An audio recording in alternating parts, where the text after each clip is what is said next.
Voilà, depuis quelques mois, nous enseignons sur la vision du tabernacle de gloire.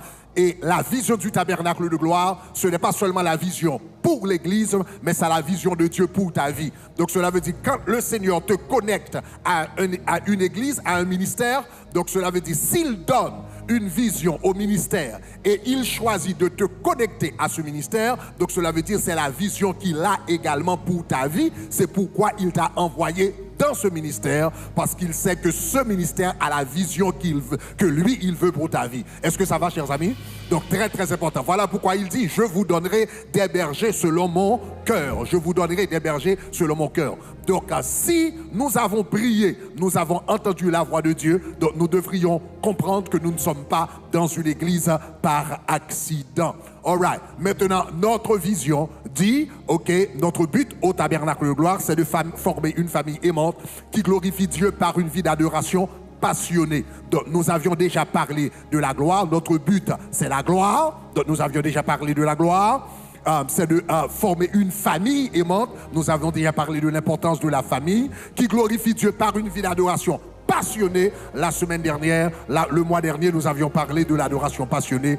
Et ce mois-ci, nous allons parler, et ce mois-ci, et peut-être même le mois prochain, je sais pas, mais ce mois-ci, définitivement, nous allons vous parler de la prière fervente. Alléluia, la prière fervente. Maintenant, tous ces éléments conduisent à la gloire.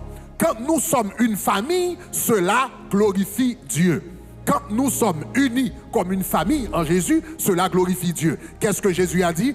Jésus a dit, eh bien Seigneur, donne-leur la gloire que tu m'as donnée afin qu'ils soient un comme nous sommes un. Donc cela veut dire la gloire, l'unité en tant que famille glorifie Dieu. L'adoration glorifie Dieu. Vous et moi, quand nous commençons à adorer, l'adoration attire la présence de Dieu. Donc la Bible dit, il y a eu une fois, eh bien, les sacrificateurs étaient dans le temple, à la dédicace du temple de Salomon. Les sacrificateurs sont venus dans le temple et la Bible dit, au moment où ils ont commencé à adorer, à dire, louez l'Éternel car il est bon, car sa miséricorde durera toujours, la Bible dit, la gloire est descendue. Est-ce qu'on est là, chers amis? Donc, quand il y a l'adoration, l'unité familiale attire la gloire, l'adoration attire la gloire. Et maintenant, nous allons voir une autre discipline qui attire la gloire, c'est la prière. La prière attire la gloire. La Bible dit, quand Salomon avait fini de construire le temple, la Bible dit que et au moment de la dédicace, la Bible dit que Salomon s'est agenouillé devant Dieu et il ouvrit ses bras et il a commencé à prier. Et la Bible dit, au moment où il a commencé à prier, le feu du ciel est descendu et a consumé l'Holocauste qui était une manifestation de la gloire de Dieu.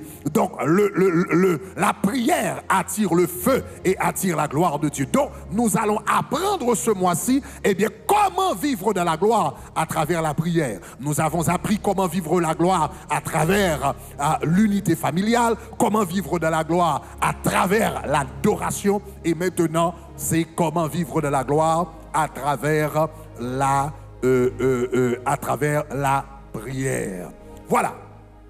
Chers amis, maintenant, l'une des choses très importantes que vous et moi, nous devrions savoir au sujet de la prière, c'est que la prière dans la Bible, c'est beaucoup plus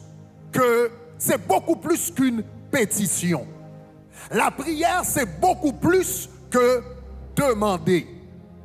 La prière, c'est beaucoup plus que invoquer Dieu pour quelque chose. Dans la Bible, la prière, c'est une plaidoirie spirituelle. La prière, c'est une plaidoirie spirituelle. Qui fait une plaidoirie? Généralement, c'est un avocat qui fait une plaidoirie, eh bien, au tribunal. Donc, peut-être en faveur de son client. Donc, la prière, c'est beaucoup plus qu'une pétition, c'est une plaidoirie spirituelle. En d'autres termes, un bon intercesseur,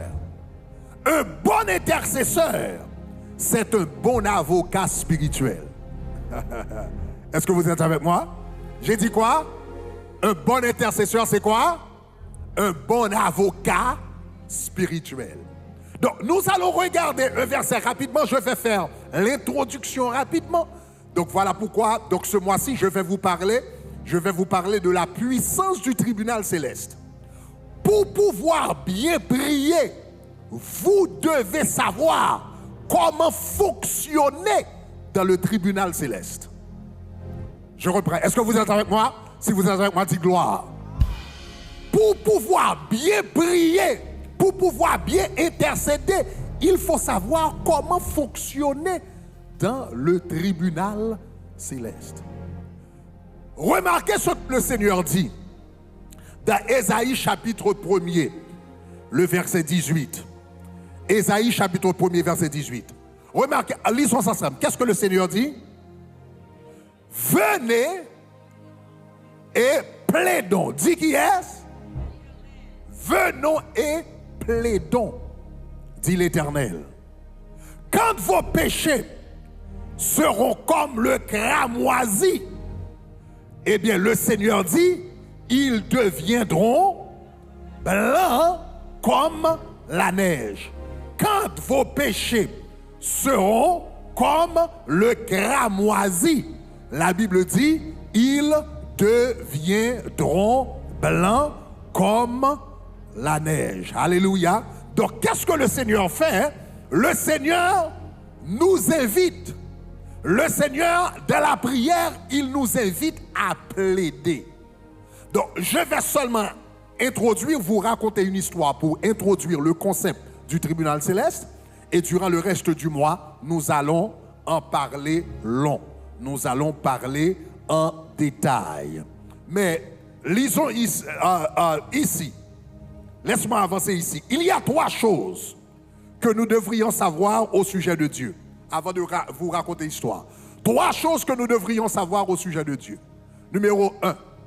Dieu est un juge. Est-ce que vous êtes avec moi? Dieu est un... Il ne faut jamais oublier ça. Remarquez ce que la Bible dit dans le psaume 50, le verset 6. Le psaume 50, le verset 6. La Bible dit, les cieux publieront sa justice, car c'est Dieu qui est,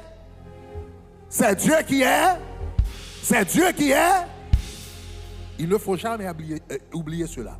Quand nous prions, nous nous présentons devant un juge. Il y a des problèmes auxquels vous faites face. La seule manière de résoudre ces problèmes, c'est demander le juge de l'univers de prononcer une sentence en votre faveur. Il y a des problèmes, une simple pétition ne va pas suffire. Une simple demande ne va pas suffire. Il faut demander au juge de l'univers de prononcer en votre faveur. Je déclare que le juge prononce en ta faveur. Je dis que le juge prononce en ta faveur. Je reprends que le juge prononce en ta faveur. Donc, numéro 1, l'Éternel est juge. Numéro 2, l'Éternel a un trône. L'Éternel a un trône. Mais généralement, un juge a un tribunal. Généralement, un juge a un tribunal. Et il y a quelques références du tribunal de Dieu dans la Bible, etc., dans Daniel, etc. Mais la majorité du temps, quand le Seigneur parle, quand on parle de l'Éternel comme juge, la majorité du temps, on ne parle pas de tribunal pour Dieu, on parle du trône de Dieu. Maintenant, le trône, c'est quoi? Pourquoi est-ce qu'on utilise trône? Parce que l'Éternel, dans notre monde, généralement dans les pays démocratiques, on parle de 3 pouvoirs. le pouvoir législatif, le pouvoir judiciaire, le pouvoir exécutif. Celui qui fait les lois ne peut pas interpréter les lois. Celui qui interprète les lois ne peut pas exécuter les lois. Nous avons trois pouvoirs différents. Mais Dieu, lui, il concentre les trois pouvoirs en lui-même. Donc voilà pourquoi la Bible dit, dans Ésaïe chapitre 33, le verset 2, en parlant de Dieu, car l'Éternel est notre juge, le pouvoir judiciaire. L'Éternel est notre législateur, le pouvoir législatif. Et l'Éternel est notre roi, notre chef d'État, le pouvoir exécutif. Donc l'Éternel, lui, l'Éternel a une souveraineté indivisible. Une souveraineté indivisible. Une souveraineté qui n'est pas divisée et qui n'est pas divisible. Donc sa souveraineté permet qu'il soit à la fois, c'est lui qui est roi, qui est l'exécutif, c'est lui qui est le législateur, c'est lui également qui est le juge. Est-ce que vous êtes avec moi? Il est le chef d'État, il est le législateur et il y a le juge en même temps. Il a le pouvoir législatif, le pouvoir judiciaire et le pouvoir exécutif en même temps. Est-ce qu'on est là, chers amis? Voilà pourquoi le tribunal de Dieu n'est pas appelé, ou bien la salle d'audience de Dieu. La salle d'audience, quand on vient devant lui pour plaider une cause, cette salle d'audience n'est pas appelée un tribunal. Parce qu'un tribunal, c'est seulement pour celui qui est quelqu'un qui est seulement juge. Mais l'Éternel, étant donné, il est juge, il est législateur et il est chef d'État en même temps, donc son tribunal est appelé un trône. Voilà pourquoi à chaque fois on parle de Dieu, la Bible dit approchons-nous de lui dans la prière vers le trône de grâce. Approchons-nous, nous nous approchons pas devant un tribunal avant tout, mais nous nous approchons vers le trône. Voilà pourquoi dans Apocalypse chapitre 22, le dernier jugement, et quand Satan sera jugé, les pécheurs seront jugés, les livres seront ouverts, ce jugement n'est pas appelé le jugement du grand tribunal blanc. Est-ce que là, le jugement est appelé le jugement du grand trône blanc? Est-ce qu'on est ensemble? Parce que Dieu, lui, étant donné qu'il est juge, législateur et roi en même temps, il a un trône. Mais ce trône représente le tribunal le plus élevé de l'univers. Le trône de Dieu non seulement concentre tous les pouvoirs qui existent, tous les pouvoirs de gouvernance qui existent, se trouvent dans ce tribunal, mais le trône de Dieu, c'est également, le trône de Dieu, c'est le tribunal le plus élevé. Donc, dans toute l'Antiquité, un roi était toujours un juge. Mais le roi, c'était le juge le plus élevé. Donc, par exemple, dans l'Empire romain, il y avait des juges, mais quand on ne pouvait pas trouver satisfaction auprès des juges inférieurs, on allait voir le dernier juge. Donc, un homme comme César, par exemple, l'apôtre Paul s'est rendu devant César.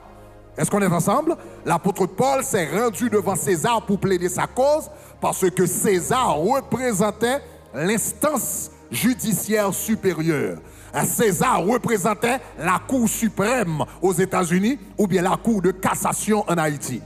Donc, laissez-moi vous savoir de la même manière qu'il y a une Cour suprême aux États-Unis, il y en a une autre en Haïti, il y en a une autre dans chaque pays dans le monde. Dans l'univers, il y a un tribunal suprême, il y a une Cour suprême, et cette Cour, ce tribunal s'appelle le trône de Dieu.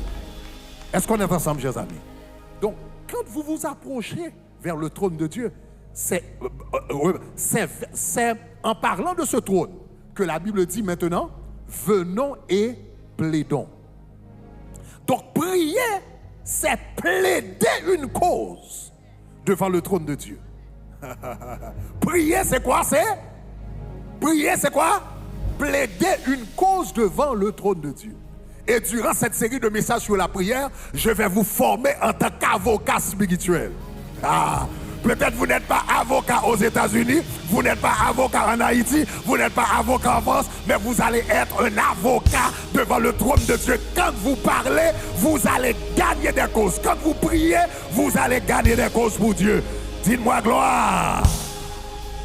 Maintenant, le tribunal de Dieu ou le trône de Dieu, parce qu'il concentre ce trône, ce tribunal, parce qu'il concentre tous les pouvoirs. J'ai dit c'est le tribunal le plus puissant de l'univers. Et c'est ce tribunal qui détermine la destinée des hommes, les sentences, les jugements, les paroles qui sont prononcées dans ce tribunal déterminent la destinée des hommes, déterminent la destinée des peuples, déterminent la destinée des familles, déterminent la destinée des nations. Donc, remarquez ce que la Bible dit dans le psaume 75, le verset 7. La Bible dit, psaume 75, verset 7, mais Dieu est celui qui juge. Dieu est celui qui juge. Et il abaisse et élève. Là où Dieu est assis dans son tribunal au ciel, là où il est assis sur son trône au ciel, il juge des causes.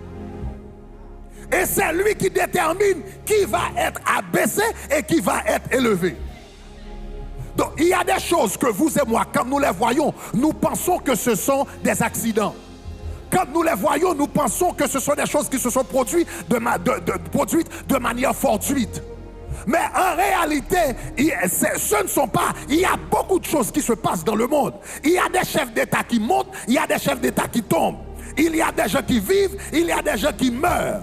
Il y a des gens qui reçoivent des promotions, il y a des gens qui reçoivent des démotions, qui perdent leur place. Eh bien, ces choses n'arrivent pas par accident. La Bible dit Dieu, là où il est assis sur son trône, il juge les causes et il détermine qui va être élevé et qui va être descendu.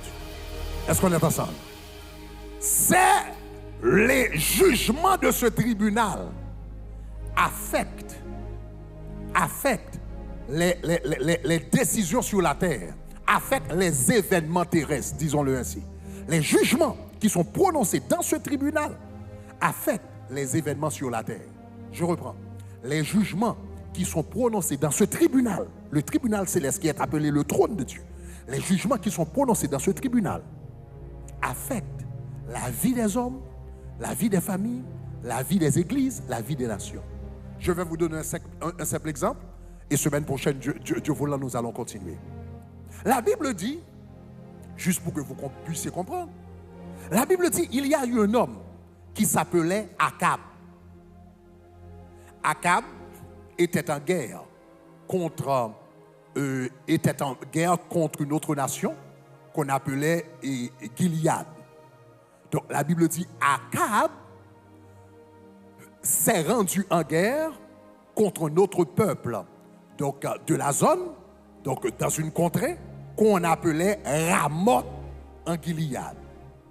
Maintenant, quand Akab s'est présenté pour la guerre, étant donné qu'Akab savait qu'il y avait beaucoup de personnes qui cherchaient à le tuer, Akab a pris toutes les précautions pour qu'il ne soit pas frappé durant la bataille. La Bible dit en tant que roi, Akab a fait 3 choses avant de se rendre en guerre. Numéro 1, il portait, au moment où il a décidé de se rendre en guerre, il avait un ami, Josaphat. Les deux portaient des vêtements royaux. La Bible dit la première chose qu'il a fait, c'est qu'avant de se rendre en guerre, il a enlevé son vêtement de roi. Donc cela veut dire, le vêtement royal, s'il portait un vêtement royal, ça aurait être vraiment beaucoup facile pour les gens de l'identifier. Avec le vêtement royal, on l'identifierait beaucoup plus facilement. Donc il va en guerre. La première chose qu'il a fait, au lieu de mettre son vêtement en tant que roi, il a décidé d'enlever son vêtement royal. C'est la première chose. Deuxièmement, non seulement il a enlevé son vêtement royal, mais deuxièmement, il a mis une uniforme, une armure de soldat sur lui. Donc cela veut dire, en s'habillant comme un soldat normal, donc il pouvait disparaître dans la foule et en même temps, en tant que les soldats portaient des armures pour les protéger. Donc comme ça, il pouvait se fondre dans la foule et en même temps, il pouvait se protéger. Donc il a enlevé son vêtement royal, il a mis son armure de soldat, il a mis sa casque, il a mis, n'est-ce pas, sa cuirasse, il a pris son bouclier, il a mis ses bottes, il a eu, etc. Donc, il s'est habillé comme un soldat.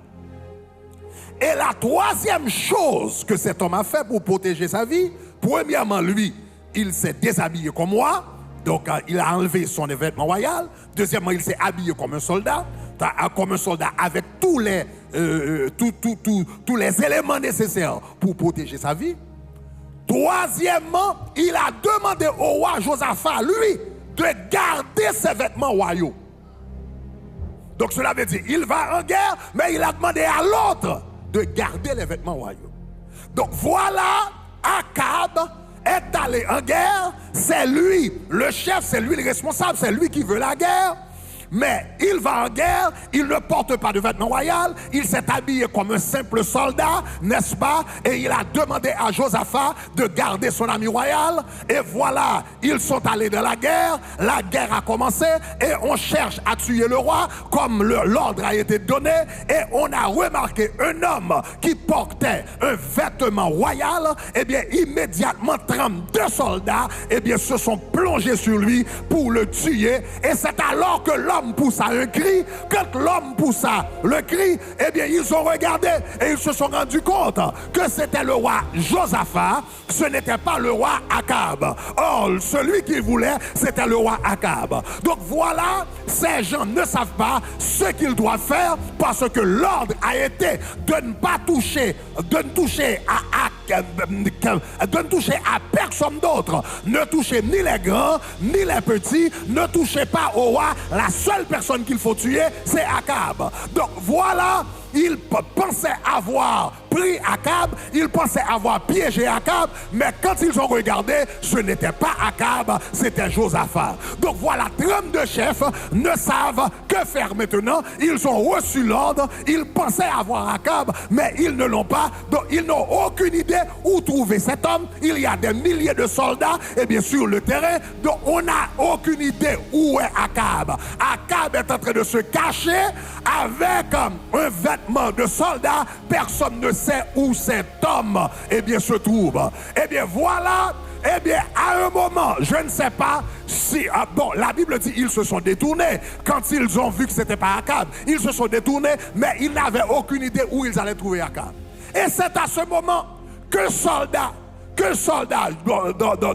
d'ailleurs la Bible ne dit même pas un soldat. La Bible dit un homme, il arrivait, un homme, pas même un soldat, un homme était sur le terrain et il a pris une flèche, il a tiré une flèche comme par hasard. Un homme, pas un général, pas un capitaine, pas un soldat, un homme, comme par hasard, un homme a tiré son arc par hasard. Et puis la flèche est partie.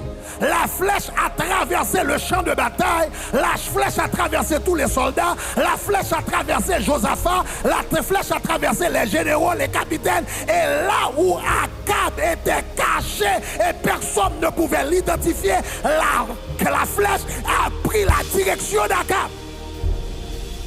Une flèche tirée par hasard. Une flèche tirée par hasard. L'homme n'a pas visé Akab. Il a juste tiré une flèche par hasard. Et la flèche a cherché la direction d'Akab. Et quand la flèche est venue sur Akab, la flèche n'a pas frappé le casque. La flèche n'a pas frappé la botte d'Akab. La flèche n'a pas frappé une autre partie de la cuirasse. Mais dans la cuirasse, il y avait un petit trou. Juste un petit trou, juste une petite déchirure. Et la flèche est entrée exactement dans la petite déchirure. Et a frappé Akab. Et Akab est blessé. Et Akab s'est rendu compte. Donc s'il ne trouve pas des soins médicaux immédiatement, il va perdre sa vie. Akab a demandé aux gens, rapidement, monte sur le char. Je dois partir maintenant parce que je suis blessé. Et quand Akab est arrivé, maintenant, il y a eu des bouchons, il y a eu des trafics, il ne pouvait pas avancer. Donc, blocus, comme nous dirions nous autres, le char ne peut pas avancer. Et Akab est tombé et il est mort. Maintenant, dans la culture haïtienne, nous autres, c'est ce qu'on appellerait malchance. Vous avez dit, monsieur, quand j'en ai malchance.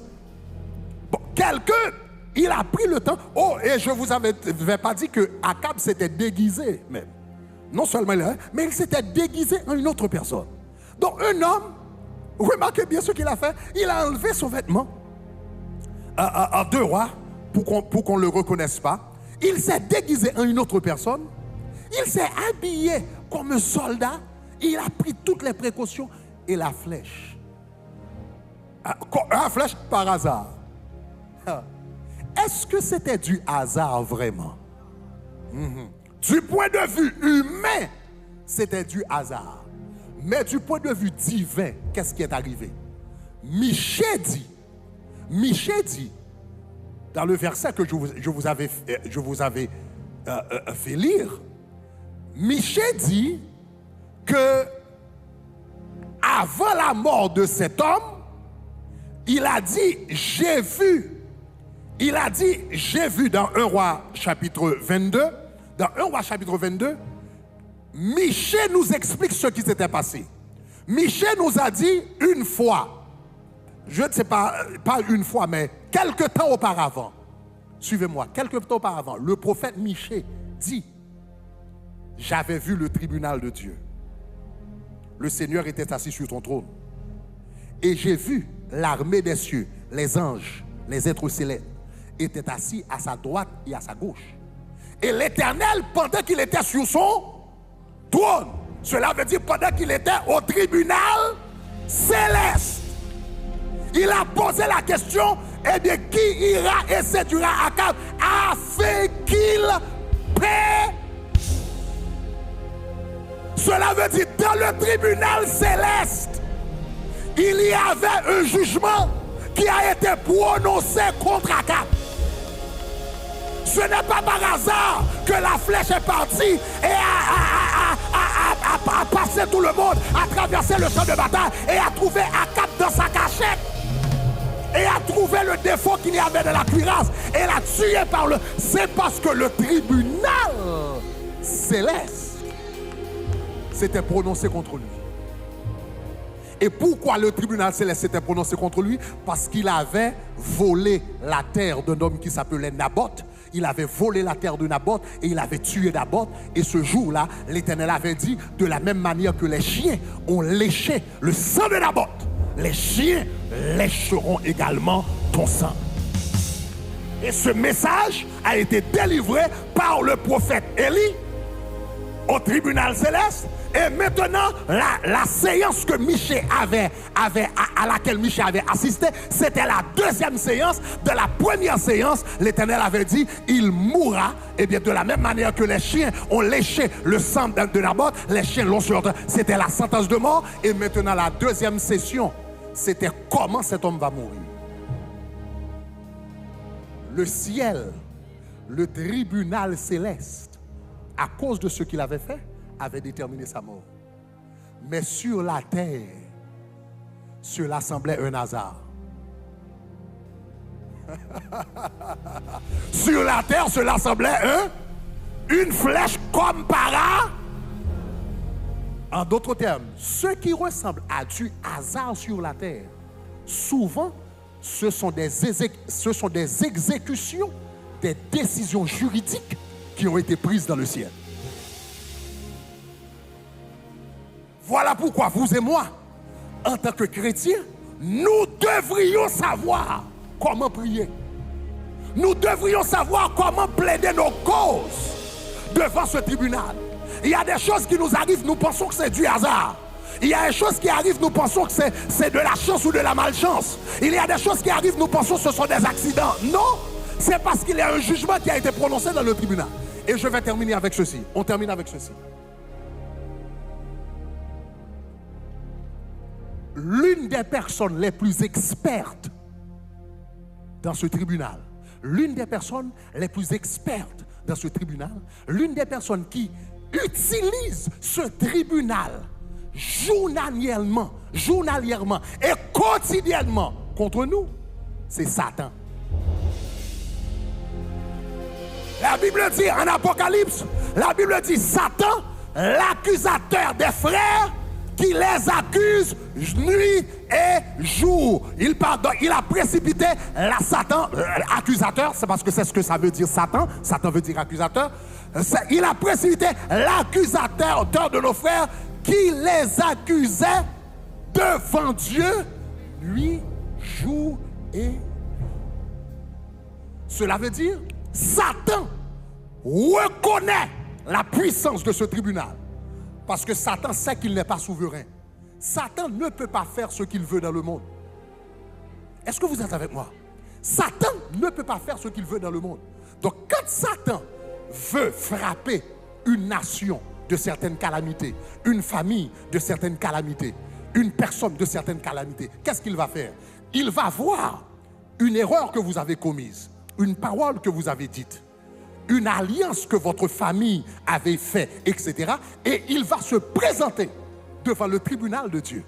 Et il va dire sur la base de cette erreur, sur la base de ce péché, sur la base de cette alliance que sa famille avait contractée avec les forces des ténèbres il y a 3 générations, je demande à ce qu'il ne prospère pas. Je demande à ce qu'il soit malade. Je demande à... Satan ne peut pas faire ce qu'il veut dans le monde. Il doit aller devant le tribunal et sur la base de la justice de Dieu, demander certaines choses. Parce que la justice de Dieu veut qu'une personne reçoive ce qu'elle mérite.